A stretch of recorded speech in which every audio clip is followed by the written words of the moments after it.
बिस्मिल्लाहिर्रहमानिर्रहीम। Ninth class के course के हवाले से एक नई सीरीज़, एक नई वीडियो के साथ हाज़िर हैं। और ये वीडियो जो है नाइन्थ क्लास के बच्चों के लिए बहुत ही ज़बरदस्त होने वाली है, इसलिए कि आज से ये सीरीज़, ये वीडियो दोनों आज से हम शुरू करने वाले हैं फ़िज़िक्स की टेक्स्ट बुक और इसके तमाम लेसन्स, तमाम न्यूमेरिकल्स, तमाम क्वेश्चन आंसर्स वगैरह को, जितने भी चैप्टर हैं इंशाअल्लाह हम उनको सॉल्व करेंगे। तो नाइन्थ क्लास के लिए ये खुशखबरी है, जो बच्चे नए आए हैं नाइन्थ क्लास में उनको इंशाअल्लाह आज से जो है वो मैथ के साथ साथ फ़िज़िक्स के भी जो लेसन्स हैं वो मिलना शुरू हो जाएंगे वक्फे से, ठीक है। और इसके साथ साथ मैं ये पहले भी बता चुका हूँ और फिर बताता चलूँ कि मैथ और फ़िज़िक्स आज शुरू हो रही है और मैथ नाइन्थ क्लास की मैं ऑलरेडी शुरू कर चुका हूँ, ठीक है, नाइन्थ क्लास के लिए। तो वो लेसन्स भी मेरे चैनल ZK एजुकेशंस पर मौजूद हैं, आप वहाँ से कंसल्ट कर सकते हैं।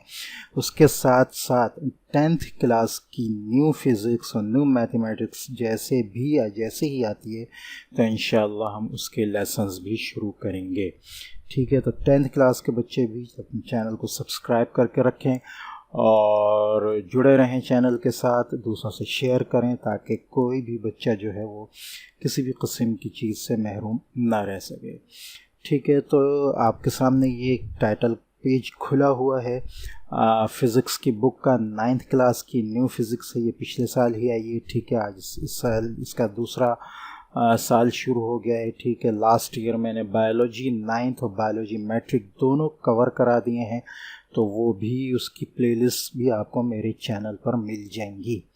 तो आज हम फ़िज़िक्स के बारे में शुरू करते हैं। पहले थोड़ा सा चैप्टर्स का एक ओवरव्यू ले लेते हैं, क्योंकि कंटेंट्स जो हैं वो उनको देखना थोड़ा सा ज़रूरी होता है, ठीक है। चैप्टर्स को अगर हम देखें तो पहला चैप्टर हमारे पास जो है वो फ़िज़िकल क्वांटिटीज़ एंड मेजरमेंट का है, ठीक है।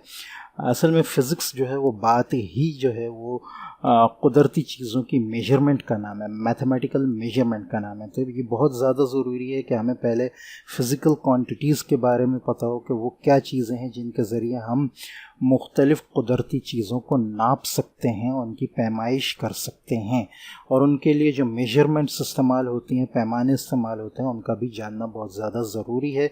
तो लिहाजा अगर हम यहाँ बात करें तो फ़िज़िकल क्वांटिटीज़ एंड मेजरमेंट के अंदर हम उन तमाम चीज़ों के बारे में बात करेंगे, उन तमाम कहना चाहिए कुदरती चीज़ों के बारे में भी बात करेंगे जिनका नापना और जिनका कहना चाहिए कि मेजरमेंट होना जो है वो बहुत ज़्यादा ज़रूरी है। इनमें अगर हम चंद एक की बात करें, वैसे तो इन्हीं के झेल में आगे काइनेमेटिक्स और डायनामिक्स हमारे सामने आ रहा है, इसलिए कि काइनेमेटिक्स और डायनामिक्स जो है वो एक कहना चाहिए कि मेजरमेंट है मूविंग पार्टिकल्स की, ठीक है। तो यूँ कहें कि इन तीनों चैप्टर्स के अंदर जो है हम बेसिकली जो है वो मोशन के बारे में पढ़ेंगे, और इन दो चैप्टर्स के अंदर मोशन के बारे में पढ़ेंगे, उससे रिलेटेड चीज़ों के बारे में पढ़ेंगे। तो फर्स्ट चैप्टर जो है हमारा फ़िज़िकल क्वांटिटीज़ के बारे में, मुख्तलिफ़ क्वांटिटीज़ हमारे सामने आएंगी, उनके यूनिट्स आएंगे, ठीक है, उनके बारे में हम देखेंगे। और काइनेमेटिक्स और डायनामिक्स ये दोनों जो है मोशन के रिलेटेड चीज़ें हैं, ठीक है। तो इनमें जो मोशन है उसके बारे में हम पढ़ेंगे, मूवमेंट ऑफ पार्टिकल्स के बारे में पढ़ेंगे, ठीक है। उससे रिलेटेड जो चीज़ें हैं, स्पीड है, वेलोसिटी है, डिस्प्लेसमेंट है, फोर्स है, एक्सेलरेशन, मोमेंटम, ठीक है। तो यूँ कहें कि ये काइनेमेटिक्स और डायनामिक्स ये दोनों जो है मोशन से रिलेटेड और उससे रिलेटेड चीज़ों के बारे में, जबकि चैप्टर 1 जो है हमारे पास वो फिज़िकल क्वांटिटीज़ के बारे में है और उसके मेजरमेंट के बारे में, ठीक है। नंबर 4 हमारे पास आ जाता है टर्निंग इफ़ेक्ट, ठीक है। मूवमेंट में एक कभी कभी टर्न भी आता है, टर्निंग इफ़ेक्ट भी होता है, तो उसकी वजह से जो फोर्सेस पैदा होती हैं, मुख्तलिफ फोर्सेस हैं, सेंट्रीपिटल फोर्स और सेंट्रीफ्यूगल फोर्स है, इक्विलिब्रियम है, ठीक है, टॉर्क वगैरह है। तो ये तमाम चीज़ें हम इस चैप्टर में डिस्कस करेंगे। नेक्स्ट चैप्टर हमारे पास जो है वो फोर्सेस एंड मैटर का है। फोर्स के बारे में पढ़ेंगे, कितने किस्म की होती हैं, क्या क्या होती हैं, उसकी यूनिट्स वगैरह के बारे में, कैसे प्रोड्यूस होती है, मैटर से उसका क्या रिलेशन है, इसके बारे में हम यूनिट नंबर 5 में पढ़ेंगे, ठीक है। अच्छा, नंबर 6 हमारे पास जो है वो है ग्रेविटेशन, ठीक है। इसमें बेसिकली हम वैल्यू ऑफ जी को देखेंगे, ग्रेविटेशनल फोर्स के बारे में, न्यूटन्स का जो लॉ है, न्यूटन का मुख्तलिफ लॉज हैं, न्यूटन का जो ग्रेविटेशन का लॉ है उसके बारे में हम पढ़ेंगे, ठीक है, उसके बाद आगे चैप्टर नंबर 7 हमारे पास जो है वो प्रॉपर्टीज़ ऑफ मैटर है। मैटर को हम देखेंगे, हमारे पास बेसिक जो मैटर्स की जो आती हैं चीज़ें वो हैं सॉलिड, लिक्विड, गैस, उनके बारे में पढ़ेंगे, उनकी प्रॉपर्टीज़ क्या हैं, क्या उनकी खुसूसियात हैं, उनको डिटेल से देखेंगे। ठीक है, उसके बाद क्वेश्चन नंबर यूनिट नंबर 8 में हम एनर्जी सोर्सेज को देखेंगे, एनर्जी हमें कहाँ कहाँ से मिल सकती है और उसके अलावा एनर्जी हम किस तरह ट्रांसफ़र कर सकते हैं। ठीक है, एक एनर्जी को दूसरे एनर्जी में कन्वर्ट करने की ज़रूरत पड़े, उस चेंज करने की ज़रूरत पड़े तो हम उसको किस तरह कर सकते हैं। यूनिट नंबर 9 हमारे पास थर्मल प्रॉपर्टीज़ है मैटर की।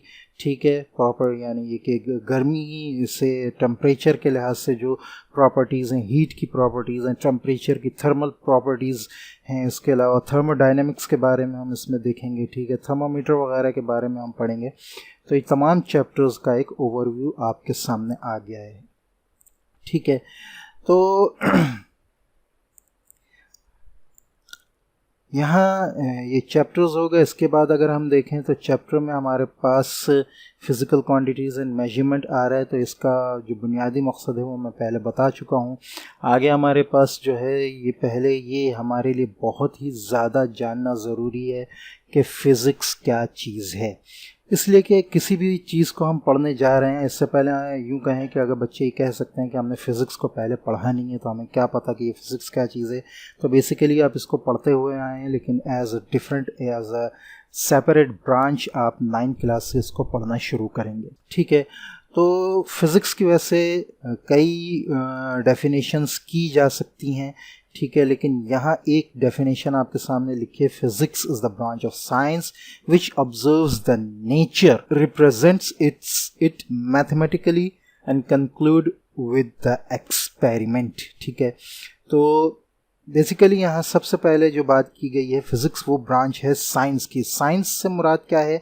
साइंस कहते हैं नॉलेज को। ठीक है, किसी भी चीज़ का जो हमें इल्म हासिल होता है, चाहे वो सही हो या गलत हो उसको हम बाद में देखेंगे, लेकिन किसी चीज़ का इल्म जो है हासिल होना वो साइंस है, उसके बारे में नॉलेज होना। ठीक है, तो यहाँ बताया कि ये नॉलेज की एक ब्रांच है, साइंस की एक ब्रांच है जो ऑब्जर्व करती है नेचर को। नेचर से मुराद कुदरती जो चीज़ें हैं, जो हमारी ज़िंदगी का हिस्सा हैं, बहुत सारी चीज़ें, वो कौन सी चीज़ें हैं ये अब थोड़ा सा हम आगे एक डेफिनेशन में मज़ीद देखेंगे। ठीक है, तो जो नेचर की बहुत सारी चीज़ों को जो है ऑब्जर्व करती है, देखती है। ठीक है, और उसको मैथमेटिकली हिसाब किताब के साथ रिप्रेजेंट करती है और उसको साबित करती है एक्सपेरिमेंट के साथ। ठीक है, तो फिज़िक्स बेसिकली जो है वो नाप तोल का नाम है। ठीक है, कैलकुलेशन का नाम है। यही वजह है कि आपके जो चैप्टर्स हैं वो बेसिकली सब के सब जो हैं वो किसी न किसी तौर पर मेजरमेंट से रिलेटेड हैं।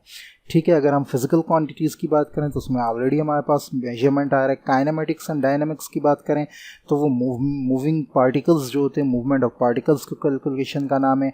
टर्निंग इफेक्ट ऑफ फोर्सेस जो आपका यूनिट 4 आएगा, उसमें भी हम जो फोर्स टर्निंग इफेक्ट की वजह से जो फोर्सेस पैदा होते हैं उनको देखते हैं। यूनिट 5 में तो आ ही रहा है, फोर्सेस एंड मैटर, फोर्स को कैलकुलेट करते हैं किसी भी चीज़ की।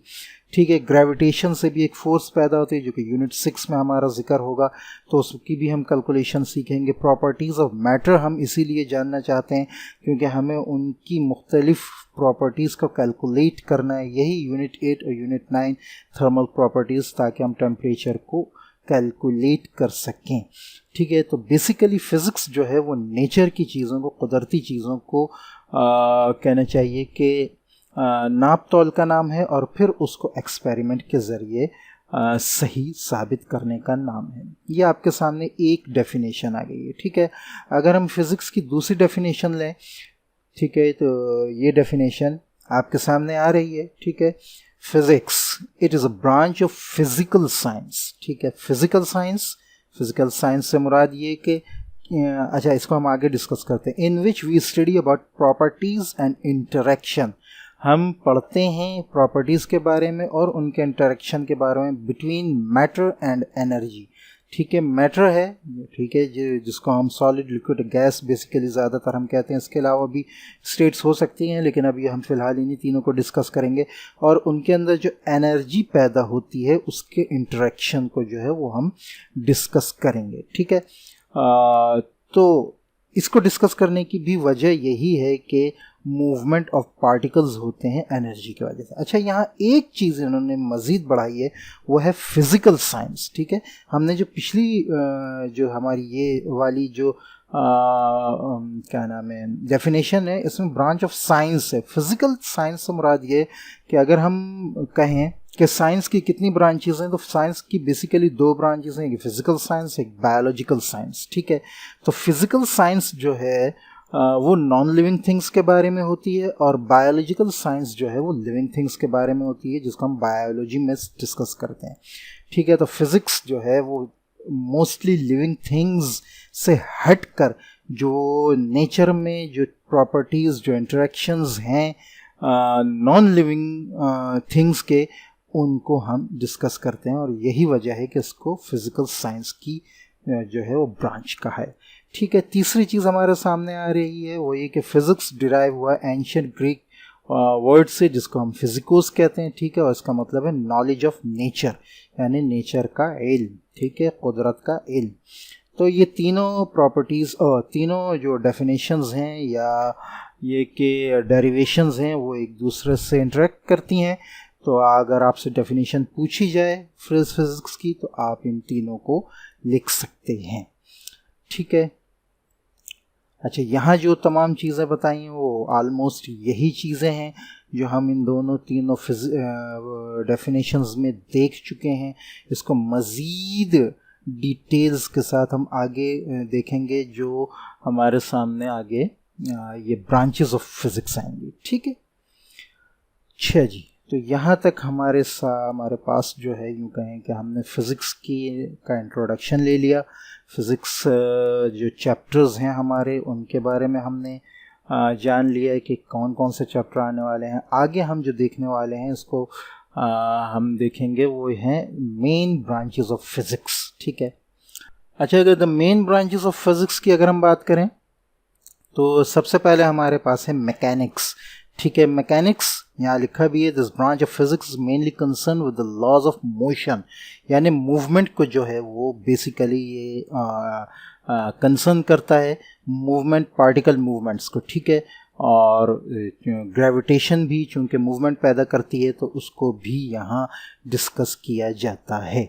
ठीक है, तो एक तो ये आ गई है आपके सामने कि the branch of physics is mainly concern with the laws of motion and gravitation. ठीक है, और मैकेनिक्स को हम इस तरह भी कह सकते हैं कि ये वो फिज़िक्स की वो ब्रांच है जो पार्टिकल्स के मूवमेंट को जो है वो डिस्कस करती है और उनकी वजहों को जो है वो दरियाफ्त करती है। ठीक है, नेक्स्ट हमारे पास है थर्मोडायनेमिक्स। ठीक है, तो थर्मोडायनेमिक्स, अच्छा, मैकेनिक्स की जो है मूविंग पार्टिकल्स की मज़ीद दो जो है वो ब्रांचेस बनती हैं, जिनको हम काइनेमेटिक्स और डायनेमिक्स कहते हैं। वही आपके सेकंड और थर्ड चैप्टर हैं, उनको हम वहीं डिटेल से देखेंगे। नेक्स्ट हमारे पास है थर्मोडायनेमिक्स डील्स विद हीट। ये हीट के साथ डील करती है, उसकी वजह से टेम्परेचर को डील करती है और उनके रिलेशन को डील करती है एनर्जी और वर्क के साथ। क्योंकि थर्म जो है, हीट जो है वो एनर्जी पैदा करती है, पार्टिकल्स के अंदर मूवमेंट पैदा करती है, तो इसलिए वो भी कहना चाहिए फिज़िक्स का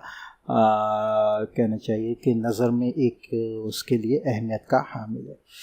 ठीक है, इलेक्ट्रिसिटी की बात करें तो study of properties of charges की क्या प्रॉपर्टीज़ हैं। ठीक है, और वो फ्लो कैसे करते हैं मुख्तलिफ सर्किट्स के अंदर, मुख्तलिफ सब्सटेंसेस के अंदर, उनका प्रोडक्शन कैसे होता है, उनकी डिस्ट्रीब्यूशन वगैरह कैसे होती है। ठीक है, रेस्ट की हालत में चार्ज क्या काम करता है, मोशन की हालत में क्या काम करता है। ठीक है, तो ये फिर कहना चाहिए कि मज़ीद आगे करंट इलेक्ट्रिसिटी और स्टैटिक इलेक्ट्रिसिटी में मज़ीद डिवाइड होते हैं, उनको हम उनकी अपनी जगह पे तफसील से देखेंगे। मैग्नेटिज़म जो है study of magnetic properties of materials है।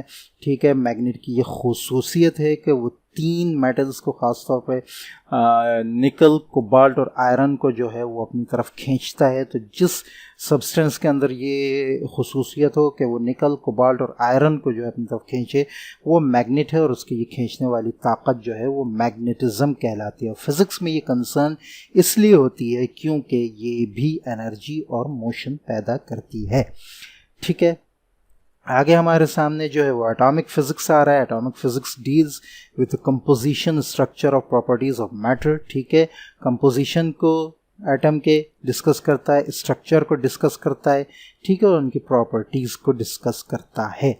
ऑप्टिक्स की अगर हम बात करें फिजिक्स किस ब्रांच की, तो studies physical aspects of light. Basically इसका कंसर्न लाइट के साथ होता है और उसकी प्रॉपर्टीज़ के साथ होता है ऑप्टिकल इंस्ट्रूमेंट्स के साथ।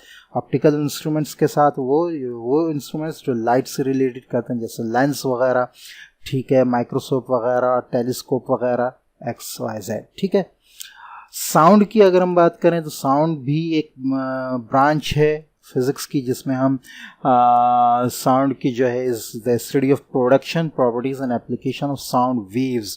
साउंड की जो वेव्स हैं उनको हम तफसील से जो है वो डिस्कस करते हैं। इसके अलावा साउंड की साउंड की जो क्या नाम है अक़साम है उनके, infrasonic sound, ultrasonic sound, Audible sound कौन सा होता है उसको भी हम इंशाल्लाह इसमें डिस्कस करेंगे। न्यूक्लियर फिजिक्स की अगर हम बात करें तो न्यूक्लियर फिजिक्स बेसिकली वो फिजिक्स है जो न्यूक्लियस, एटॉमिक फिजिक्स एटम को डिस्कस कर रही थी, न्यूक्लियर फिजिक्स जो है वो बेसिकली न्यूक्लियस को जो है वो डिस्कस करती है, यानी यूँ कहें कि मज़ीद डिटेल में जाती है, उसका जो है मद्देनज़र उसका एटम का न्यूक्लियस होता है, ठीक है। Nuclear physics deals with the constituent structure, behaviour and interaction of atomic nuclei, ठीक है।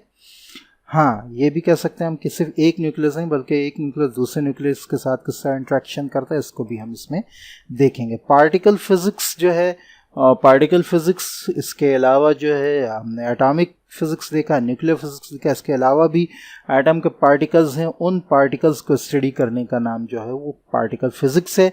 Studies the elementary constituents of matter and radiation and interactions between them, ठीक है। 17 बेसिक पार्टिकल्स हैं, हम उनको जो है मज़ीद तफसील से इसके अंदर देखें। Astrophysics the study of celestial, celestial से मुराद आसमानी, आसमान में जो चीज़ें हैं, ठीक है। तो सेलेस्टियल ऑब्जेक्ट्स को जो है with the help of laws of physics is known as astrophysics, यानी ज़मीन से निकलकर आसमान के अंदर जो चीज़ें हमें नज़र आ रही हैं उनको जब हम जाकर स्टडी करना शुरू करते हैं तो ये फील्ड जो है वो एस्ट्रोफिजिक्स कहलाती है, ठीक है। Plasma physics the study of ionised state of matter, ठीक है। मैटर की स्टेट होती है जिसमें वो आयनाइज्ड हो जाता है, वो बहुत ज़्यादा चार्ज हो जाता है, तो उस वक्त जो उसकी प्रॉपर्टीज़ है उसकी स्टडी जो है वो प्लाज्मा फिजिक्स कहलाती है। जियोफिजिक्स जो है एस्ट्रोफिजिक्स थी, अब जियोफिजिक्स आ गई है, द स्टडी ऑफ इंटरनल, अब ज़मीन के अंदर का जो हिस्सा है उसके अंदर क्या क्या खुसूसियात हैं, क्या क्या चीज़ें मौजूद हैं, ठीक है, किस किस्म की धातें मौजूद हैं, किस किस्म की गैर धाती चीज़ें मौजूद हैं, तो उसकी स्टडी जो है वो उसको हम जियोफिजिक्स कहते हैं, ठीक है। तो ये थी आज की कंसर्न स्टडी हमारी, ठीक है। हमने चैप्टर्स देख लिए, इंट्रोडक्शन ले लिया फिज़िक्स का, कुछ ब्रांचेस को जो है वो डिस्कस कर लिया। नेक्स्ट क्लास में इंशाल्लाह हम इसके इम्पोर्टेंस को लेकर चलेंगे। अस्सलामु अलैकुम व रहमतुल्लाहि व बरकातुहू।